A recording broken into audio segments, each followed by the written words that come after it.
এই বছর নিটের মোস্ট আর একটা ইম্পর্টেন্ট প্রশ্নের মধ্যে পড়ে। আশা করছি তোমরা কোশ্চেনে গিয়ে এটা দেখতে পাবে, যেটা আমাদের সিলেক্টিভ রিডিউসিং এজেন্ট। কি বললাম? সিলেক্টিভ।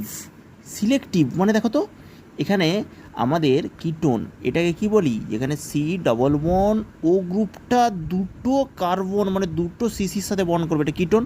আর একটা যদি আমাদের হাইড্রোজেনের সাথে বন্ড করে, সেটা হচ্ছে অ্যালডিহাইড। এবারে কিটোন, এই অ্যালডিহাইড, এখানে যদি একটা বালতি আমি রাখি, তাহলে কিটোন অ্যালডিহাইড এগুলো কোথায় যায়? এগুলো সব অ্যালকোহলে তো চলে যায় গো। এগুলো রিডিউসড হয়ে সব অ্যালকোহলে যায়। তার মানে কি বললাম? কিটোন আর অ্যালডিহাইড রিডিউসড হয়ে মানে হচ্ছে বিচারিত হয়ে কোথায়? অ্যালকোহলে।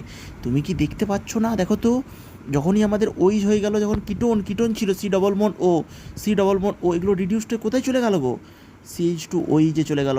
এখানে হচ্ছে হাইড্রোজেনে যুক্ত হয়ে যাচ্ছে, তাই তো? এখানে রিডিউসড হয়ে যাচ্ছে। তার রিডিউসিং কোনটা? যখন কিটোন অ্যালডিহাইড অ্যালকোহলে যাবে, সেটাকে বলবো আমরা রিডিউসিং এজেন্ট। তার উপরে অ্যাসিডও থাকতে পারে, অ্যাসিডটাও এখানে এসে পড়বে। সব কোথায় এসে পড়বে? অ্যালকোহলে রিডিউসিং এসে পড়বে, তাই তো? +1 দিয়েও করতে পারো এখানে চার্জ কাউন্ট করে, বা এটা হচ্ছে সব হাইড্রোজেন যুক্ত হয়ে যাচ্ছে।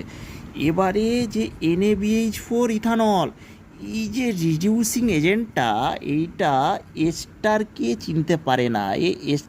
চিনতে পারে না, এস্টারের সাথে দুশ্মনী আছে। এস্টারকে এ পছন্দ করে না, মানে একে রিডিউসড করবে না। মানে হচ্ছে কি, এস্টার সিলেক্টিভ রিডিউসিং, এস্টারকে রিডিউসড করতে পারে না। তাহলে কি বললাম? NaBH4 অনলি এস্টারকে পারে না। কি বললাম? NaBH4 অনলি এস্টারকে পারে না রিডিউসড করতে, বাকি সবাইকে। তাহলে কিটোন রিডিউসড হয়ে C+1O দুটো C রিডিউসড হয়ে শুধুমাত্র আমাদের অ্যালকোহলে পরিণত হয়ে যাবে। অ্যালকোহল শুধুমাত্র কিটোনটা রিডিউসড হবে, এই গ্রুপটা ইনট্যাক্ট থাকবে। ইনট্যাক্ট মানে এই গ্রুপটা যেমন ছিল সেরকমই থাকবে। কি বললাম? এই এস্টার গ্রুপটা যেমন ছিল তেমনই থাকবে, শুধুমাত্র অ্যালকোহল গ্রুপটা রিডিউসড হবে কিটোন থেকে।